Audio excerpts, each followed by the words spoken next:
Dieu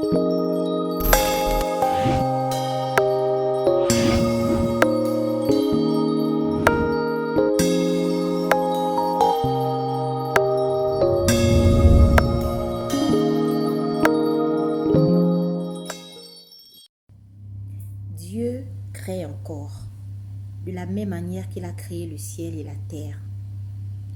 Il peut recréer ton organe endommagé par la maladie.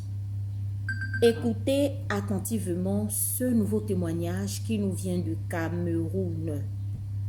Le Dieu créateur a encore une fois de plus fait en recréant un organe qui était endommagé par la maladie, par quelque chose de négatif que notre sœur avait effectué. L'histoire nous vient du Cameroun. Une jeune fille de 19 ans qui était pleine de vie, pleine dans la fougue de la jeunesse. À 19 ans, elle vivait chez ses parents. Elle avait contracté une grossesse non désirée. Et elle voulait dissimuler la grossesse à ses parents. Comment elle devait s'y prendre, étant donné qu'elle était encore sous le domicile de ses parents, elle vivait dans le domicile de ses parents. Comment elle devait s'y prendre? Elle a échafaudé un plan et elle est partie acheter des comprimés qu'on vend au marché chez des marchands ambulants. Vous savez, dans des pays souvent africains, parfois, souvent on interdit déjà ça. Souvent l'État et le gouvernement interdit déjà ça. Mais sinon, à l'époque, ça se vendait comme des bouts de pain comme ça, des comprimés en plein marché, des petits trucs. Parfois, ils appellent ça, parfois ils appelaient ça le fokoro, parfois des trucs, des super appétits. Ils vendaient un peu des comprimés comme ça là et tout.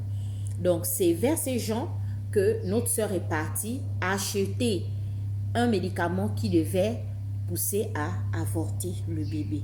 Et bien aimée dans le Seigneur, elle est allée et elle a fait ça sans pour autant en parler à un membre de sa famille. Elle était complètement déterminée à s'en débarrasser de cette grossesse indésirable. Donc, et voici que cela a très mal tourné.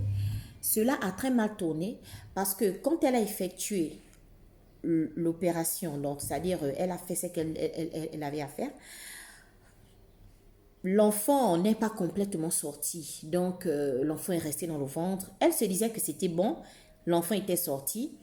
Mais l'enfant n'était pas complètement sorti. L'enfant est resté dans le ventre. Il a commencé à pourrir. Donc, à se détériorer. Donc, l'enfant a commencé à pourrir. Donc, parce que l'opération, qu'est-ce que je dis? Donc, elle a pris le comprimé. Et en faisant ça, l'enfant n'est pas complètement sorti, donc il s'est désintégré. Il y a une partie qui est sortie, mais une autre partie est restée dans le ventre. Donc, et cette partie qui est restée en elle était maintenant en train de pourrir. C'est-à-dire que elle était arrivée à un point où quand elle se met dans un endroit et qu'elle fait un paix, tous ceux qui sont autour d'elle, tous ceux qui sont dans la pièce en question devaient se moucher les narines. Pourquoi? Parce que, se moucher les narines parce que ça sentait tellement. Quand elle parlait, une odeur sortait d'elle. Quand elle faisait un paix, c'était vraiment insoutenable. Donc, vous voyez, elle était arrivée, donc elle-même elle ne comprenait pas ça. Et elle était maintenant arrivée au point où son ventre ballonnait. Son ventre ballonnait. Mais elle se disait, mais c'est dû à quoi? Parce qu'elle-même, elle ne savait pas encore que l'avortement qu'elle avait eu à faire ne s'était pas bien déroulé, que l'enfant s'était désintégré en fait dans le ventre. Tiens, aimé dans le Seigneur. Vraiment, je profite aussi de l'occasion de sensibiliser vraiment les jeunes filles qui vivent chez les parents. Vous vivez chez les parents, honorez vos parents comme la Bible dit, honore ton père et ta mère.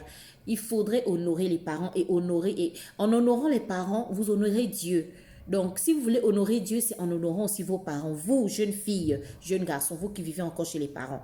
Donc, c'était juste une parenthèse. Revenons à notre témoignage. Voilà, donc, le ventre a commencé à s'enfler jusqu'à ce qu'un jour, elle marchait dans la rue et soudain, elle a été prise des spasmes, elle est tombée. elle est tombée et c'est une patiente qui l'avait soulevée, les patients qui l'ont soulevée pour l'emmener à l'hôpital. Arrivée là-bas, les médecins ont vu qu'elle avait un ventre ballonné et ils ont automatiquement commencé à faire les échographies pour voir ce qui n'allait pas. Ses parents n'étaient pas au courant. Et ensuite, ils ont cherché à rentrer en contact avec les parents de la jeune fille. À l'époque, elle avait 19 ans. Et les parents sont arrivés à l'hôpital. Bien-aimés dans le Seigneur, le médecin révèle donc les examens qu'ils ont faits, c'est-à-dire les échographies, etc., ont révélé que elle avait tout été bousillé dans son ventre. Le pus avait pris complètement tout son abdomen.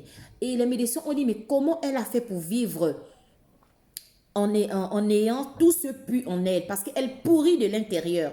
Donc, vous comprenez déjà pourquoi quand elle faisait un paix ou quand elle parlait, c'était une odeur nauséabonde qui sortait d'elle. Donc, et voilà que ils ont dit pour la sauver, parce qu'elle a des débris d'un fœtus dans son utérus, on va retirer tout son utérus. Donc, ils ont retiré l'utérus et ce qui va avec, hein, les trompes, etc. Ils ont tout retiré et ils ont dit à la famille que on n'avait pas le choix que de le faire. Elle restera stérile toute sa vie. Elle ne va pas enfanter parce qu'on a retiré, voilà, ce qui permet d'avoir des enfants. Les parents disent qu'on n'a pas le choix, on ne savait pas, il n'y a pas de souci. Bien aimée, elle a cru au Seigneur, elle a arrêté avec la mauvaise vie.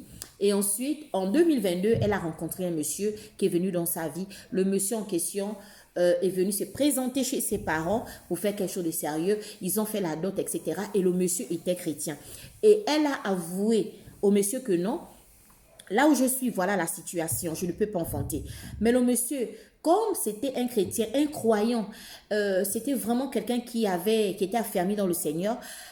Il lui a conseillé, ne t'inquiète pas, tu crois, tu as arrêté ta mauvaise vie, tu t'es repenti auprès du Seigneur.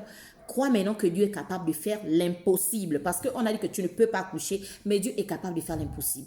Donc elle est restée là et elle savait que c'était pas facile pour elle. On l'avait opéré, on avait tout enlevé. Mais elle faisait face aux railleries et tout. Elle a commencé quand même à lancer ses affaires personnelles. Elle s'est lancée dans le business, etc.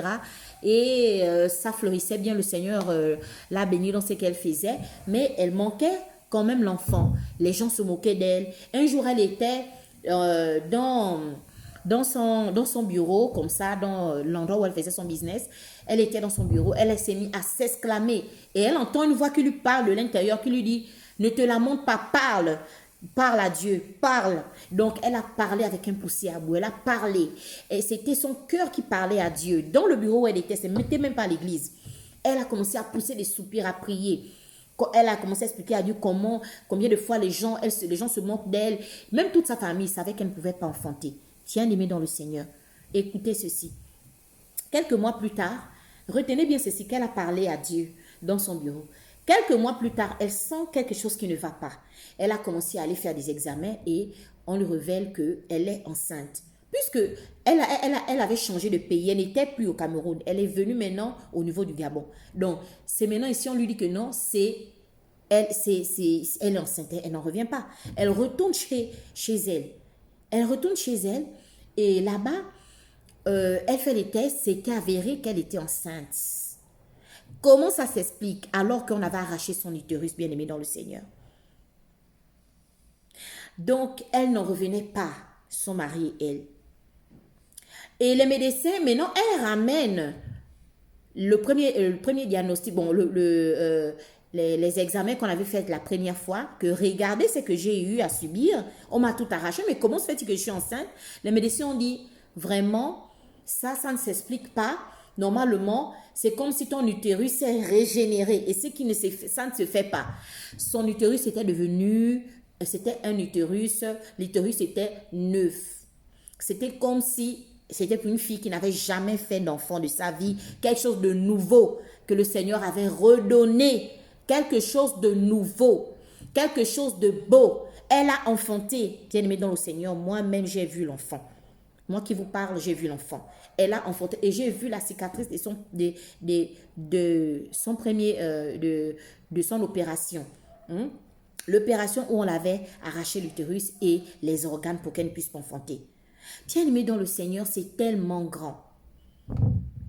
Je vais revenir pour la deuxième partie.